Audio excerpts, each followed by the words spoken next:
So I am back with another video, and I did miss out Moicano versus Duncan. Just really wasn't interested to watch that one and just skipped it. But it's great to see Moicano back in the win column. So this week is a huge pay-per-view. It is Jiri Prochazka versus Carlos Ulberg. Alex Pereira has vacated the UFC light heavyweight belt and now has gone up to heavyweight to challenge himself, which is extremely great to see. He's one of the best UFC fighters I've ever seen. He beats both Carlos Ulberg and Jiri, again, if he had that fight.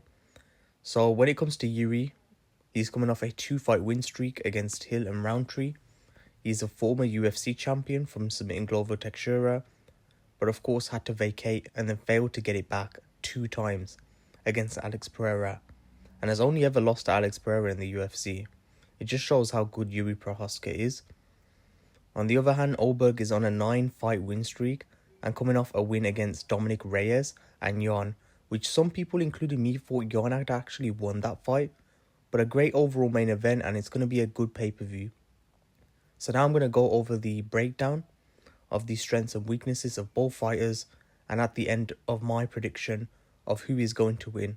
I'll probably do another video of the main overall card predictions later on in the week too, so stay tuned for that. So starting off with Jiri Prochazka and his strengths that can actually allow him to win this fight. First one is his unpredictability. So Prochazka thrives and finds success in wild exchanges. This is because of his constant awkward angles, spinning attacks and constant movement, which may make many of his opponents find it hard to read him. For example, against Dominic Reyes, Jiri was losing clean technical exchanges early on, but he did turn the fight chaotic and managed to brutally finish Reyes with a spinning back elbow, and that was actually a very good fight to watch. This could be highly beneficial against Ulberg, as Ulberg is a clean technical kickboxer who is going to prefer the distance and structure. So if Jiri disrupts the rhythm, like switching stances, throwing from odd angles, he can pull Ulberg into uncomfortable exchanges where his technique will be broken down. The second strength of Jiri Prochazka is his adaptive ability and fight IQ when under fire and in trouble. So I've seen multiple times Jiri make real-time adjustments mid-fight, especially when he's hurt or very behind on the scorecards. Like for example, versus Glover Teixeira, he was getting out-grappled and beaten up, but always stayed composed and found a last-minute submission, rear naked choke, to actually win the bout. He would have lost the decision otherwise. So like with Ulberg following a structured plan, if Jiri survives the early rounds and starts adapting, like timing counters and changing entries, he can actually flip the momentum late when Ulberg may not be able to, let's say, adjust as dynamically. So I expect Jiri to lose like the first round or two. Lastly, another strength of Jiri Prochazka is his finishing instinct and timing, which is similar to what was discussed previously, but Jiri is very good at sensing when opponents are hurt and swarm with precision chaos. For example, against Ozdemir, he absorbed heavy shots but instantly capitalized when Ozdemir slowed down, finishing him with a brutal combination.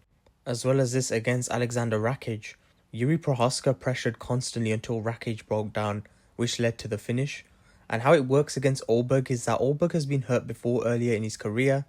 If Jiri lands something awkward or clips him during transitions, he will not hesitate. He will explode into a finish before Ulberg even has the chance to recover. So moving on to the weaknesses of Jiri Prochazka. So the first one is defensive gaps and overexposure.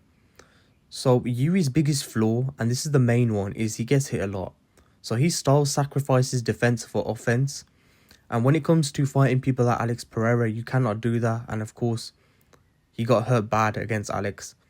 You know, Jiri has his hands low, chin high during exchanges, exits on straight lines after wild attacks.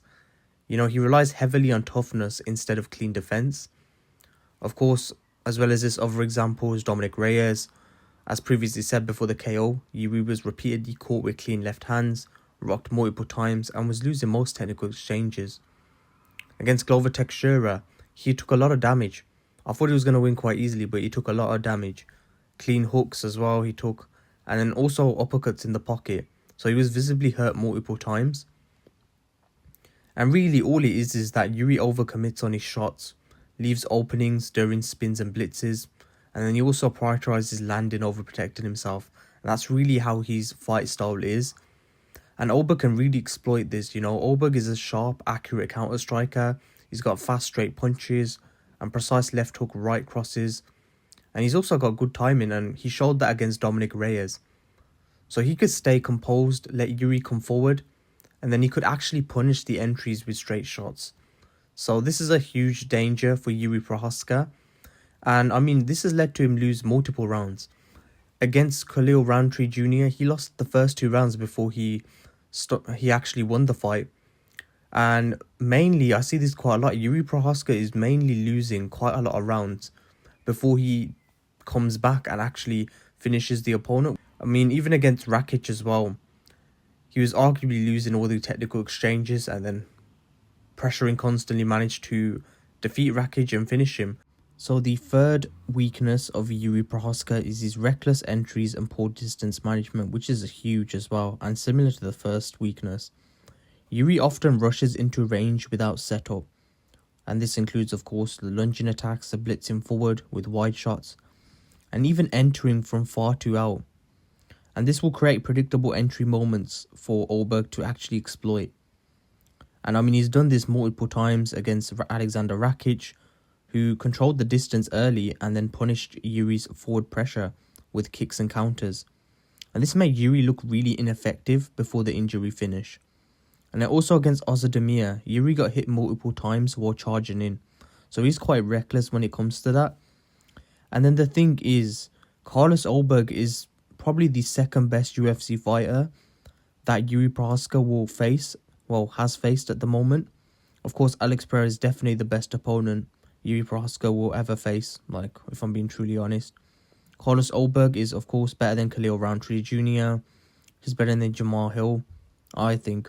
So, of course, it's a bit more risky with this fight. So, Jiri, of course, as I said previously, prefers chaos over setup and doesn't always use feints or jabs to enter. He just enters in randomly. So, as said previously, he's just relying on durability to absorb the counters. And Ulberg can actually exploit this, as said previously, because Ulberg excels at range control, intercepting strikes, and especially like straight shots and kicks. And then Ulberg can just literally use the game plan of maintain long distance, use calf kicks, and then fire straight counters as Jiri crashes in. The third weakness is vulnerability in grappling and transitions. So I don't really see this as too big of a weakness when it comes to versing Carlos Ulberg, because I feel like the fight's going to be kept standing up anyway. So despite Jiri Prochazka being dangerous overall, he does give up positions in scrambles and can be controlled on the ground. He also sometimes makes poor decisions under grappling pressure. Like for example against Glover Teixeira, Glover dominated long stretches with top control, took Jiri's back and nearly submitted him multiple times. Jiri did win that fight but was very close to losing several times, and I was shocked he actually got the last minute submission. So I mean, Jiri just prioritizes chaos even on the ground and just gives up position while trying to explode or scramble. So he's not always positionally disciplined. And then Carlos Ulberg can exploit this, but I doubt he's really going to exploit this. Ulberg isn't really a grappler, but like clinch control plus cage work could expose Jiri. And then mixing in takedowns could slow Jiri's chaos, though I doubt he will land one. And yeah, that's really it for Jiri Prochazka's weaknesses. Overall, I think he's a really cool fighter. Like, you know, when you watch his fights, you know you're going to get a very, very good fight and a very entertaining one to watch. So it's great having him in the UFC. So moving on to Carlos Ulberg and his strengths that will allow him to beat Jiri Prochazka. The main one, the most common one, is elite technical striking and precision. So Ulberg is a pure high-level kickboxer, as I said previously when talking about Jiri Prochazka's weaknesses. So he does have tight fundamentals, clean straight punches, and efficient combinations. So he doesn't really waste any movement. And he has also got an excellent shot selection. So he doesn't throw to be flashy, like he throws to land clean. So for example, against Nikolai, Ulberg delivered a textbook striking performance. So he was able to control the distance, finish with a clean, precise sequence, and even his shots, he picked them very carefully. So everything was measured and no chaos, just absolute accuracy. And this matters because against an aggressive fighter like Jiri, this becomes dangerous because Jiri has wild entries and that will lead to him becoming an easy target for Carlos Ulberg's straight punches. And also clean counters beat messy attacks. So If Jiri Prochazka decides to be messy and just starts lunging in and doing all sorts of attacks, then Carlos Ulberg will be able to counter more efficiently against him. The second strength of Carlos Ulberg is his distance control and footwork. So Ulberg is excellent at managing range. He stays just outside danger, steps in only when it's safe, and resets position quickly after exchanges. For example, against when he versed Dawoon Jung, he kept Jung at the end of his strikes, avoided prolonged exchanges, and dictated where the fight took place. And Jung struggled to close distance effectively due to this. So it matters because he forces opponents to overreach, and this allows to create openings for counters, and he also minimizes the damage taken.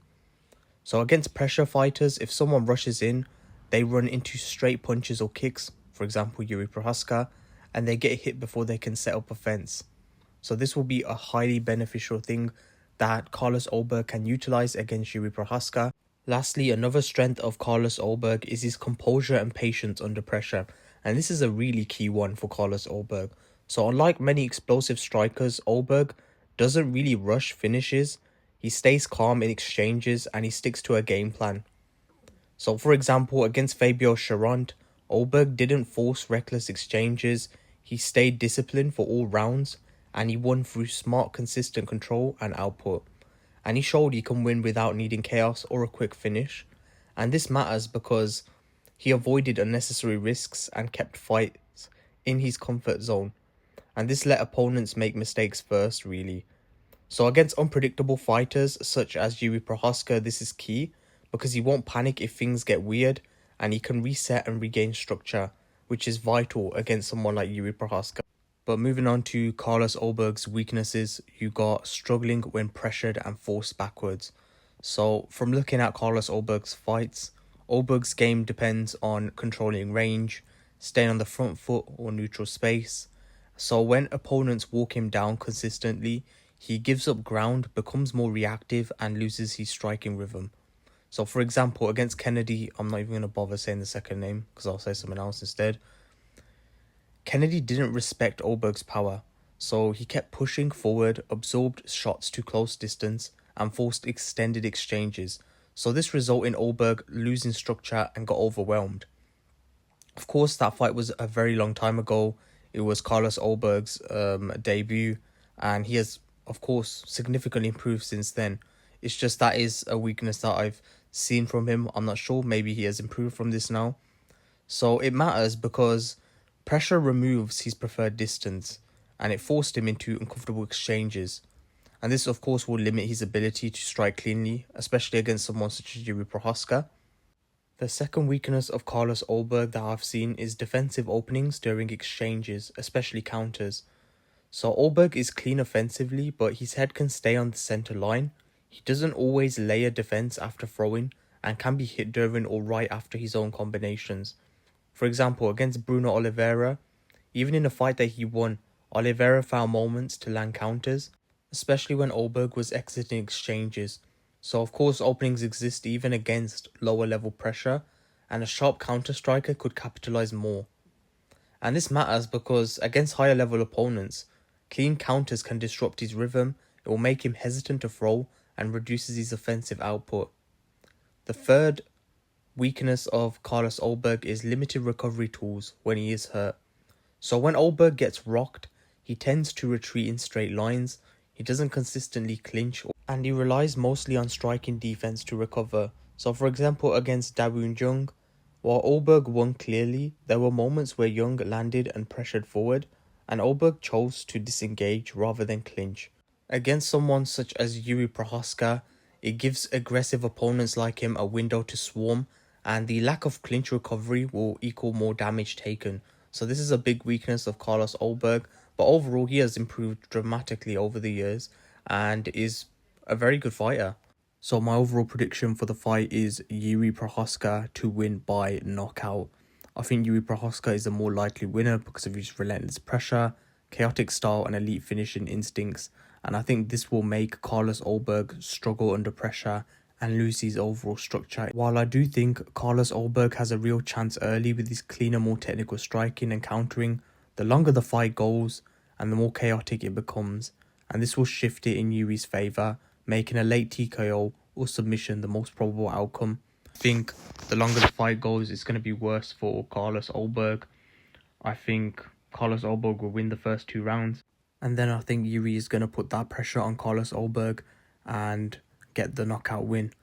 So yeah, that really is it. Jiri Prochazka by knockout, and he will be a 2-time light heavyweight champion. And yeah, it's a very good fight to watch. That really is it for my breakdown of the main event. As I said previously, I might do a video on the overall main card predictions. But anyways, thanks a lot for watching. I appreciate it.